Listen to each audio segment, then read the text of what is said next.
Moi d'abord de présenter mes condoléances les plus attristées à toutes les familles et à tout le peuple algérien. Nous avons enregistré quand même un peu plus de 150 morts durant cette tragédie. Mais sinon, s'agissant de la situation dans le pays, tout le monde la connaît maintenant. Elle n'a jamais été aussi visible qu'elle est en ce moment. Elle est apocalyptique et nous sommes dans un pic de crise jamais atteint par le passé. Pour l'essentiel, nous sommes tous en deuil, nous sommes tous en colère, nous sommes tous traversés par la tristesse. Parce que nous avons en face un pouvoir qui n'arrive pas encore une fois à tirer les leçons, pas seulement du passé, les leçons des crises récentes, qui n'a pas su profiter parce que nous avons eu une occasion inespérée avec la sortie du peuple algérien en février 2019 pour remettre le train Algérie sur rail. Malheureusement, nous voyons encore que nous sommes dans la régression permanente à tous les niveaux. Parce que tout simplement, nous avons affaire à des dirigeants qui n'ont pas la légitimité. Et se sachant non légitimes, c'est très difficile pour eux de prendre les bonnes décisions, d'autant plus que nous sommes dans un pays où les centres de décision sont multiples. On ne sait pas qui décide de quoi. Et à chaque fois, nous assistons à des réponses populistes par des discours archaïques. Nous avons eu un chef de l'État qui est intervenu plusieurs fois durant cette année, mais à aucun moment il n'a pensé qu'il était important que quand on s'adresse à un peuple, à son peuple dans ce genre de situation, il fallait annoncer des décisions importantes. Nous avons vécu et continué à vivre la crise du Covid-19, notamment l'absence le manque d'oxygène, voire l'absence d'oxygène dans plusieurs hôpitaux.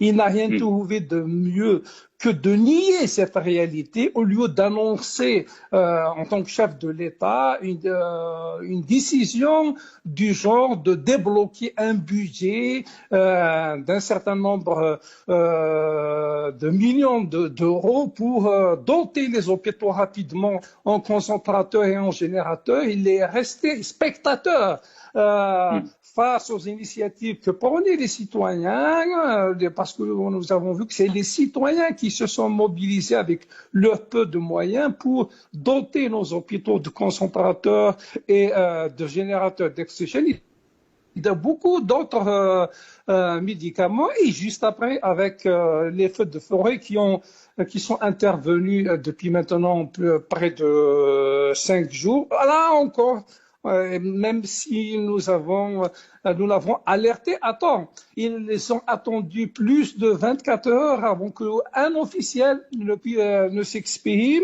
Et quand ils se sont exprimés, encore une fois, c'est une catastrophe parce que je ne pense pas que ce soit la bonne manière pour un officiel dans ce genre de conjoncture de commencer par dire que nous sommes face à des faits criminels. La formule consacrée partout dans le monde, c'est de dire que nous n'écartons aucune piste, y compris la piste criminelle. Et leur communication, c'est limité à ressasser, à tenter de conditionner l'opinion nationale sur une origine criminelle, ce qui a poussé à l'amplification des rumeurs sur l'origine des feux. Au lieu qu'on s'occupe à mobiliser les moyens pour éteindre les feux, nous l'avons pas fait. Les citoyens, ils étaient plutôt, pour ceux qui n'étaient pas impliqués directement dans l'extraction des feux, dans la recherche de qui était derrière ces feux de forêt. L'État n'a pas mis les moyens nécessaires pour contrer ces feux. Il faudra le dire.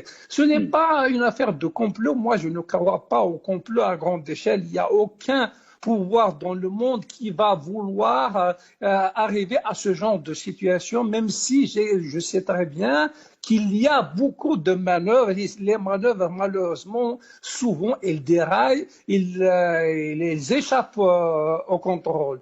Nous avons affaire à de l'incompétence et à un manque de légitimité qui fait que décide que celui qui doit agir ne prend pas la décision rapidement et quand il la prend, il passe à côté de la plaque. Partout dans le monde, quand on a affaire à ce genre de situation, il y a un plan ORSEC qui doit être déroulé, un plan ORSEC qui a été testé pour agir rapidement. Je peux prendre un exemple très simple.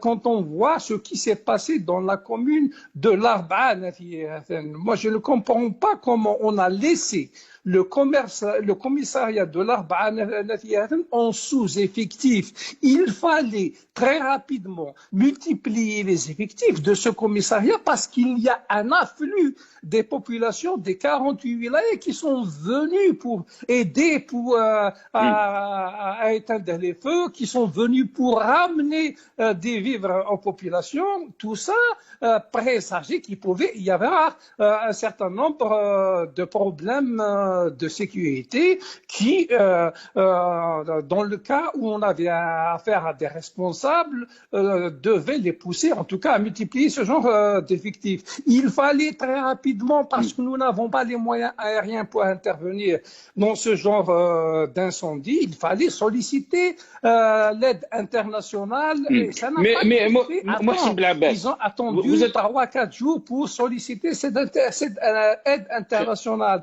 Moi, je pense qu'il y a donc le fait que nous avons affaire à des dirigeants qui n'ont pas la légitimité nécessaire, ce qui fait qu'ils ont peur d'aller affronter les populations sur le terrain. Ils n'arrivent pas à prendre les décisions.